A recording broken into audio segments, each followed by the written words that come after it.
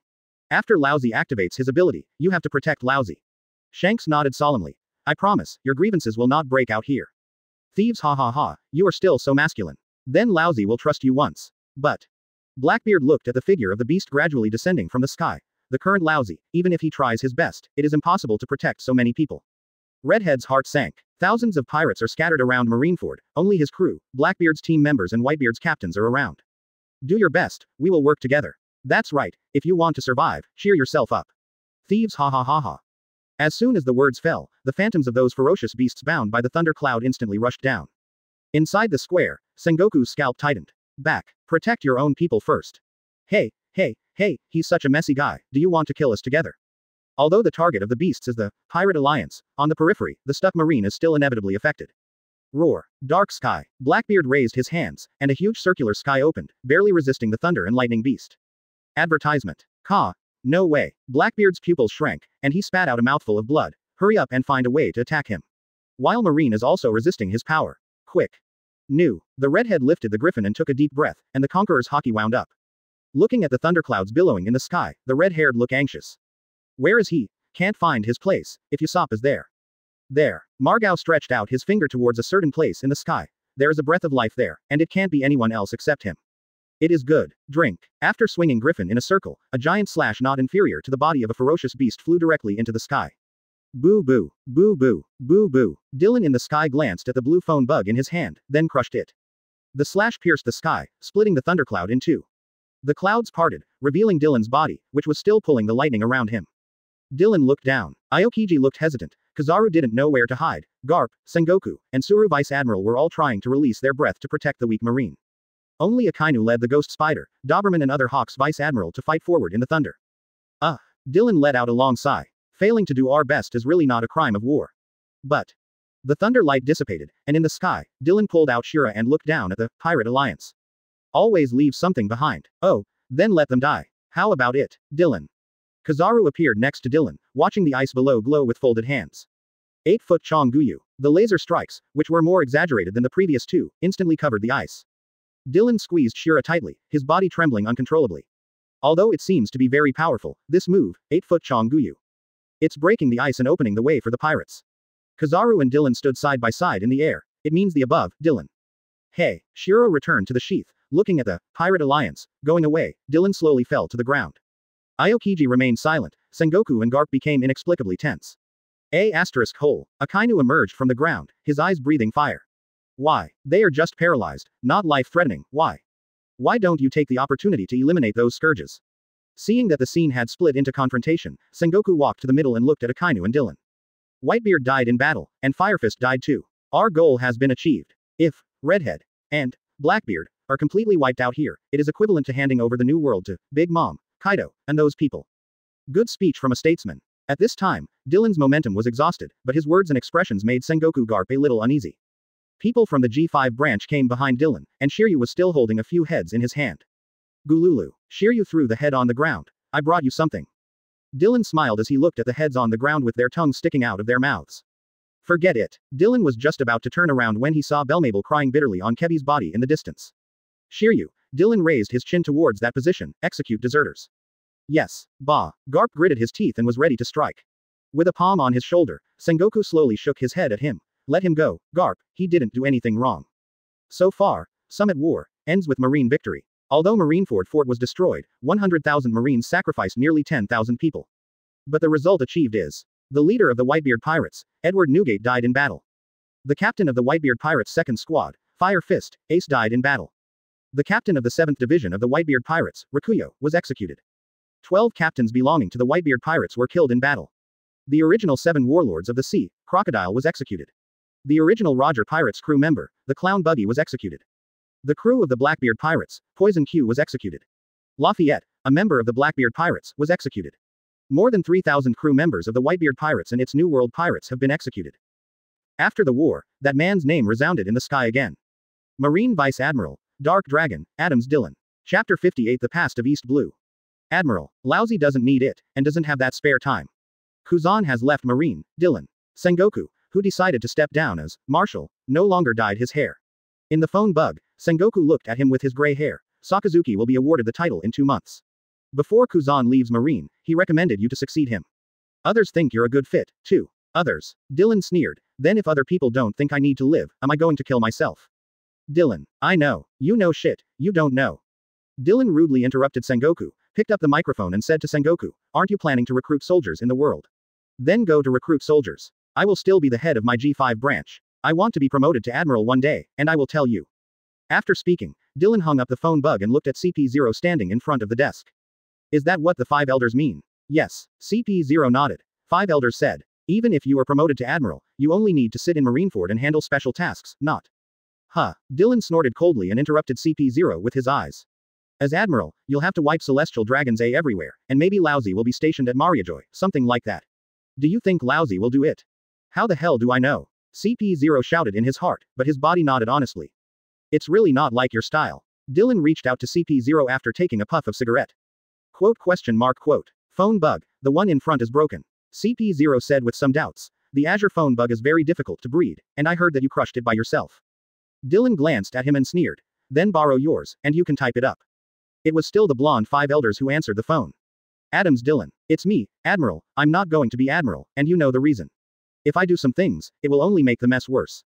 It has been expected, so what happened this time? Information about Poseidon. Dillon looked up at CP0 with a malicious smile. I've confirmed that Poseidon is. Bang. The CP0 that was standing in front of Dillon's desk disappeared without a trace, only the door was still shaking slightly. Has there been an accident? A mouse ran out. Let's get down to business. Poseidon is the mermaid princess of this generation, Shirahoshi. There was silence on the other end of the phone bug, as if the microphone had been blocked. Dillon wasn't in a hurry either, smoking leisurely. Shirahoshi is the Poseidon thing, and I knows it. Now that the times are changing, I also need to stabilize my privileges in advance, otherwise, some things will be difficult to do. The ability to control the Sea Kings is truly remarkable. But, even if the world government already knew Shirahoshi's identity, they might not dare to attack her easily.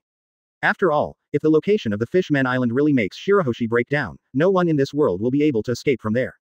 And what will be the consequences of directly erasing Shirahoshi? Will it make the Sea Kings of the entire sea run away? No one knows, and no one dares to try. Good. The whole message is very important. After saying that, the blonde 5 elders hung up the phone. Mariajoy, on the throne of the void. Understood. Give him a reward. An ethereal voice came from the throne. What kind of reward? The person on the throne supported his head with one hand, and gently tapped the armrest with the other. You can figure it out, don't make him feel dissatisfied. After the 5 elders exited respectfully, the people on the throne smiled. Cunning. Advertisement. Although Marine defeated the Whitebeard pirates, Whitebeard's dying words, one Paisk exists, made the situation around the world even more turbulent. The pressure on Marine and the Royal Army seems to have returned to the beginning of the era of great pirates more than 20 years ago. All Marine branches and strongholds of the CP organization frequently reported to their respective headquarters and asked for help. Of course, Marine's victory and Dillon's speech also inspired many people with dreams and strength, and the number of people who chose to join Marine is equally huge. The 2 largest forces in the world instantly began to collide from top to bottom. No one can be alone. The 85th branch asks for help. The number of pirates has surged and cannot be contained. Request more combatants. The 216 branch wiped out the Black Goat pirate group. Non-joint countries ask for help. The pirates have already reached the gate of their capital. Another newcomer with a reward of over 100 million has appeared. The kingdom of Kusha has been destroyed. East Blue. Kingdom of Girona. A slender woman stood facing the wind on the watchtower at the highest point of the palace. She folded her hands together and looked in the direction of the Grand Line, as if expecting someone to arrive. It's windy season, Her Majesty. It's not good for your health. Balmond. The woman didn't turn her head when she heard the voice from the stairs, she still looked into the distance. When will I see him again? The aged Balmond walked up to the woman and put on a windproof cloak for her, and then held on to the fence with his hands, looking at the royal capital below. He's always been with us, hasn't he? Time goes back to 15 years of Sea Circle calendar 1507. Kingdom of Girona. This once big East Blue country has now become a dilapidated kingdom that was removed from the membership by the world government because of its inability to pay the heavenly gold. The raging pirates, swarming bandits, the royal family who are still immersed in the fantasy of the glory of their ancestors, and the civilians who have lost their vitality together form the appearance of the entire country. Although it has a vast territory and fertile arable land, the civilians in this country are all pale and emaciated, with dull eyes. Get in. No matter how poor you are still a king. Maybe there is a beautiful princess, ha ha ha ha. Let Lousy also taste the taste of a princess. The royal palace has long since lost its former glory, and the gold ornaments, famous paintings, jewelry, and even silver candlesticks have all been sold out. Protect your majesty, protect the princess. Dozens of last guards guarded the dilapidated palace gate. Your highness. Balmond, whose hair had begun to turn gray, hugged the shivering Camilla tightly. Higher, has, hiccup, reached this point. Under the huge portrait of the ancestors, the king half spread on the dilapidated chair and turned upside down the wine bottle in his hand. I'm out of wine again. Who? Balmond looked at the king who had fallen asleep, and closed his eyes in despair. As the shouts of battle drew nearer, Balmond's hands began to tremble. His Royal Highness Camilla, let the old minister escort you for the last time. The young Camilla raised her head, and her original sapphire blue pupils seemed a little dull due to perennial hunger. There were still some faint patches on a barely fitting floral skirt. But it can be seen how gentle the person who patched her is. If you don't look carefully, it's even hard to tell. Bamond, are we going to die? If you die, you won't be hungry, right? Camilla, who had suffered so much at a young age, suddenly had a look of light in her eyes. Will I soon see my mother? Chapter 59. The sound of hacking and killing outside the door gradually dissipated. Balmond put his arms around Camilla's thin body, closed his eyes and began to pray. The thin Camilla curled up in Balmond's arms and looked up at the murals on the top of the palace where the ancestors fought in all directions.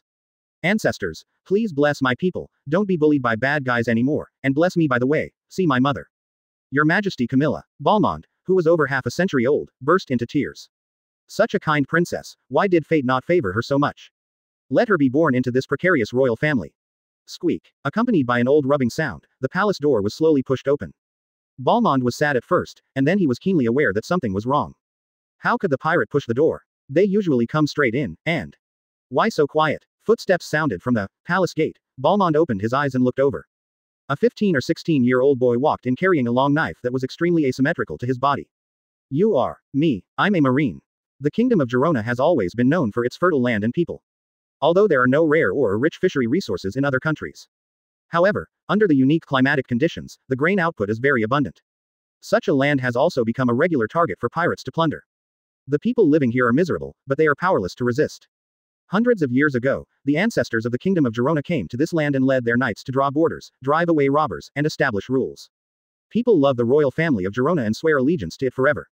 Warm land is suitable for the growth of food, and it is easy for brave soldiers to gain weight. More than 200 years later, the original mighty knights of Girona disappeared, and their descendants became nobles who needed support even to walk.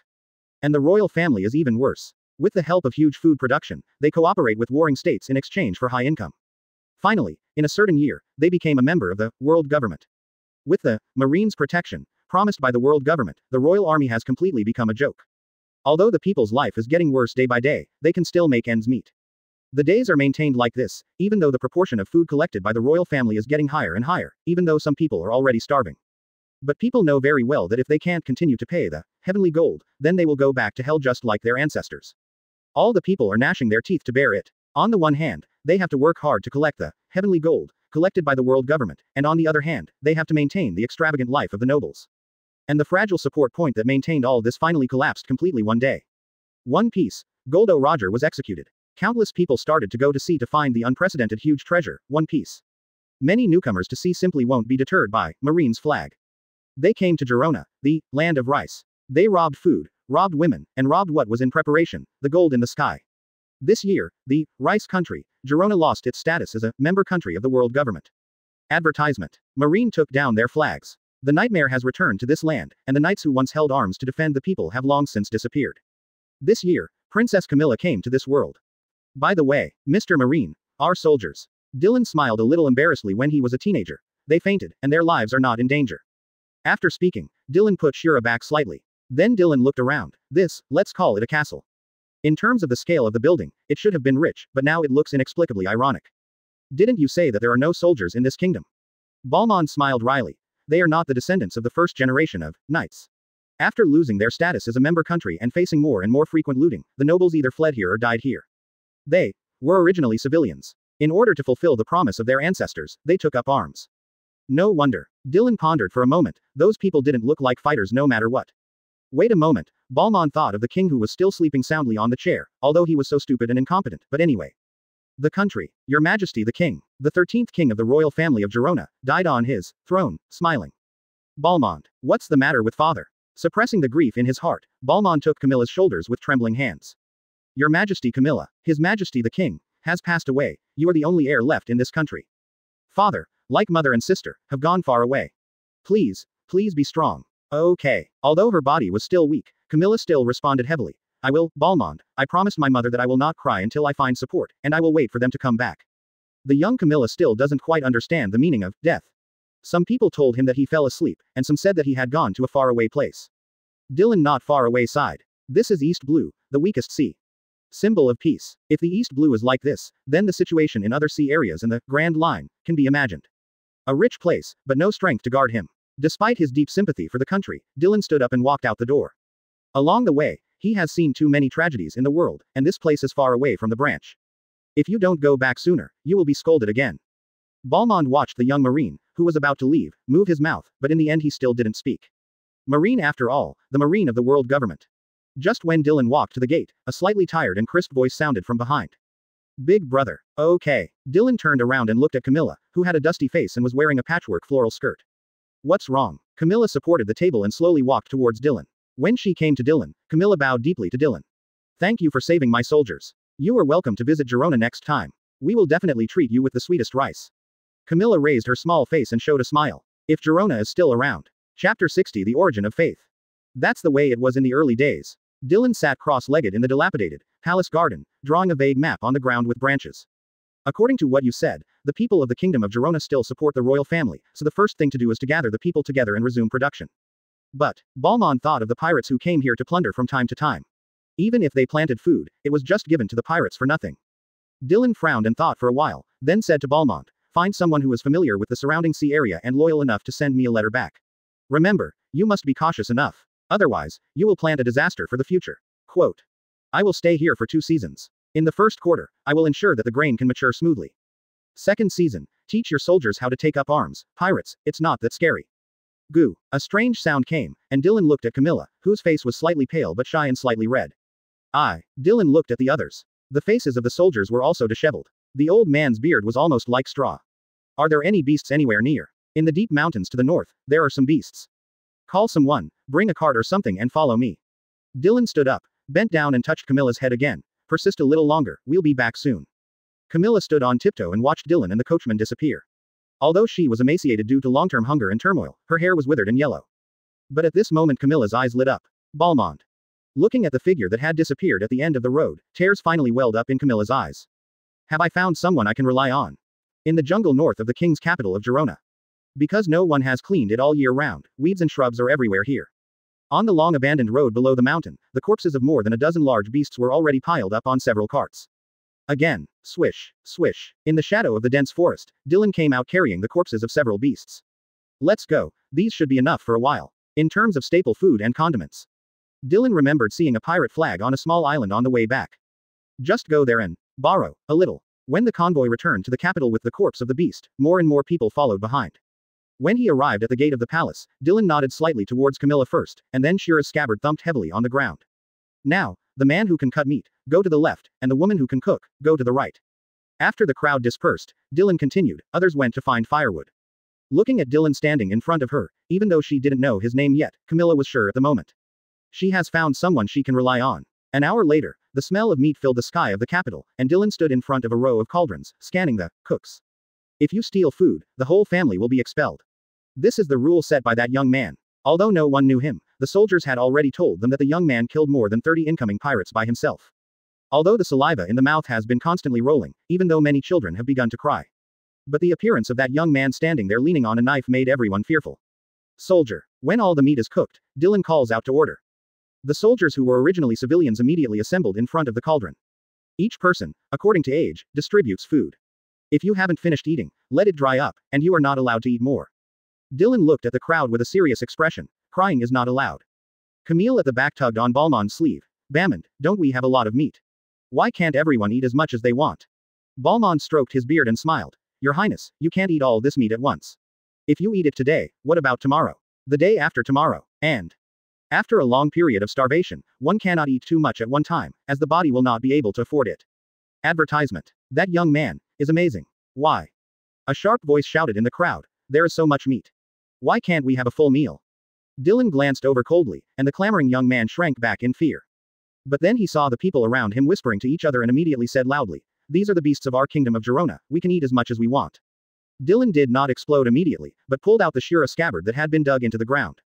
Oh, then why don't you go hunting yourself? You. The blond young man showed a trace of anger. You are capable, what's wrong with helping us? Hearing this sentence, most people hesitated, but a small number of people showed such expressions. That's right. Dylan nodded, and the blond youth showed joy. Looks like I can have a full meal today. But then Dylan's words made him fall into the ice cellar. I have power, so I want to help you. Similarly, pirates have power, so they can rob you without restraint, right? Then what if? The crimson Shura unsheathed, and a burst of bloody smell erupted instantly. What if I choose to become a pirate now? The people who were hungry suddenly panicked. Dylan walked forward slowly, and Camilla clenched Balmond's sleeve tightly and gritted her teeth. In this world, you can have no strength, no knowledge, but there is one thing, if you don't have it, it will be fatal at any time. Laugh. The head of the blonde youth flew high. His expression in the sky was still full of panic and fear. If you don't have a clear understanding of yourself, you will step into the abyss at any time. After all this commotion, the noisy crowd instantly quieted down. Even if a child wanted to cry, the mother covered her mouth vigorously. Distribute the food. Yes. In the palace, Camilla glanced at Dylan hesitantly after eating some meat full of thoughts. What's wrong? Do you think I'm too cruel? No. Camilla shook her head. I believe the big brother must have a reason, I want to know the specific reason. Camilla finally raised her head and looked directly at Dylan. I'm not a child anymore. Dylan froze for a moment, then looked at Balmond beside him. His Majesty Camilla. No. According to the law, she is now Her Majesty Camilla. That's it. Dylan picked up a small meat knife and placed it with a piece of meat. Then, Queen Camilla, what do you think is needed to rule a kingdom? Camilla raised her head in doubt. The word, rule, is still unfamiliar to Camilla, who is only 7 years old. To put it simply, how do you think you can make your people happier? Let everyone have enough to eat. Camilla answered loudly. Dylan nodded, then shook his head again. Yes, having enough food is the most important and fundamental need of all people. But, just for that, your ancestors did it hundreds of years ago arrived. That. Dylan looked at the confused Camilla and asked, why did the kingdom of Girona collapse? Because of pirates. Dylan shook his head again. This is only one aspect, it's just the appearance of the problem, not the essence of the problem. Dylan pushed the meat forward a bit. The country is rich and the people can have enough food. Your ancestors have done this for hundreds of years. Then Dylan pushed the knife forward again. The country has the power to drive out pirates and bandits. Your ancestors did it too. Why did such a kingdom eventually collapse? Balmond sat beside him thinking, and this question has troubled him for many years. But he also attributed this to the advent of the Great Pirate Era. Wealth is the flesh and blood of a country, and strength is the bone of a country. Dylan picked up a knife and a fork and interlaced them. Faith is the soul of a country.